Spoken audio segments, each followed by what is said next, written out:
به نام خدا. همراهان همیشگی آنتن، سلام، شب شما بخیر. از این لحظه میریم به ورزشگاه مملو از تماشاگر پیر ماروی استادیوم خانگی باشگاه لیل تا شاهد تقابلی از جام حذفی فوتبال فرانسه و دیدار نهایی این تورنمنت باشیم. مسافه بین دو تیم PSG و لیون، بازی که لحظاتی پیش با حرکت طوفانی امباپه آغاز شد. اولین کورنر به نفع PSG به دست اومده. هواداره لیون پشت دروازه خودی در نیمه اول حضور دارن. یه ضربه یا سر، کارو خیلی طوفانی و وحشتناک آغاز کردند شاگردان انریک مارتینز. یه ضربه از روح دور با یه راچت جانانه پاسخ داد. ضربه والی بن رحمات، توپی که روی سقف دروازه دوناروما برود اومد تا حالا در موقعیت مسلم گلزنی دو تیم 1-1 برابر بشه. فرانسال دو تکسیه برگزار میشه. دیگه بریم به مستطیل سبز رنگ این جدال ببینیم بارکولا میخواد چی استفاده ای از این پاس ببره. باز هم در دو مرحله تو ویتینیا پاس عرضی به سمت راست نفوذ اشرف حکیمی، فرصت برای PSG. باز هم پری در مقابل حملات حریف مقاومت میکنه. لوکاس پری برزیلیو 26 ساله حضور داره. حرکت روی قطر از برادلی بارکولا، یه پا دو پا ماتا، توپشو زد امباپه، ضربه امباپه این بار موفق. ویتینی آفکای کوتاه قامت ولی فانتزی باز و خوش تکنیکه.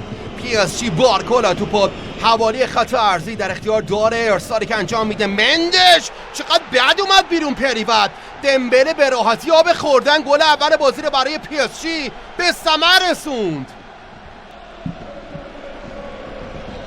توپای بسیار سخت‌تر از این ضربه ای رو مهار کرده بود ولی خیلی بد بود خروج و تایمینگش.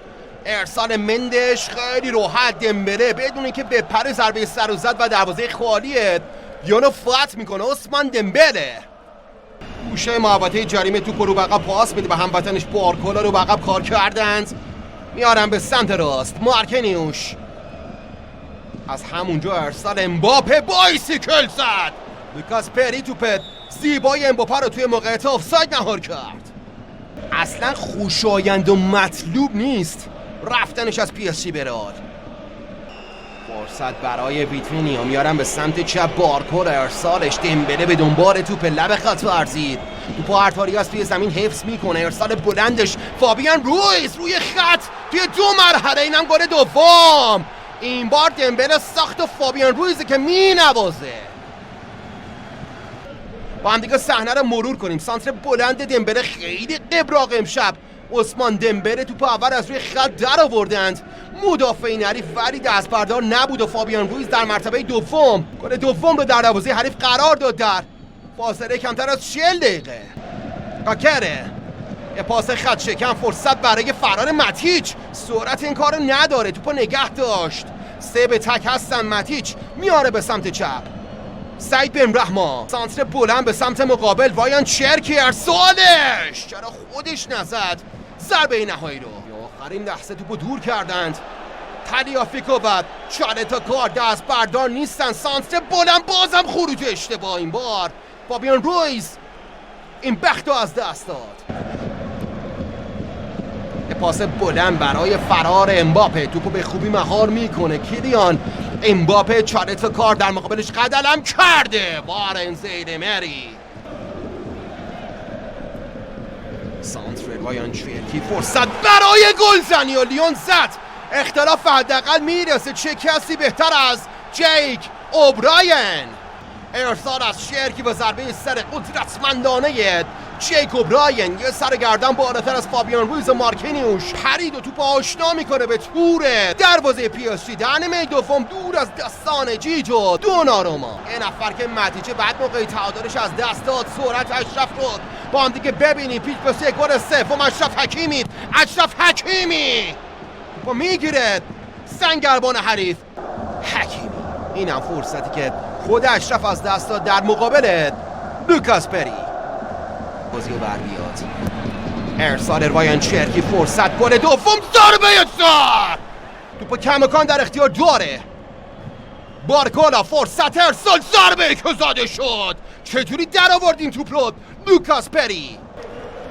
سوپر واکنش از لوکاس پری در مقابل ضربه که انگار دمبله میخواست هدشات کنه. پره چرا خسته نمیشه این بازیکن؟ فرصت دارند، میارن به سمت راست، موقعیت برای پی اس جی. مانگالا، لیونیا میخوان گل بزنن. لاکازت توپا گرفته، الکساندر لاکازت جاش خالیه در سمت چپ خط دفاعی لیون، جایی که اشرف و دمبله اونجا با هم دیگه همکاری میکنند. ویتینیا سمت چپ رو انتخاب کرد.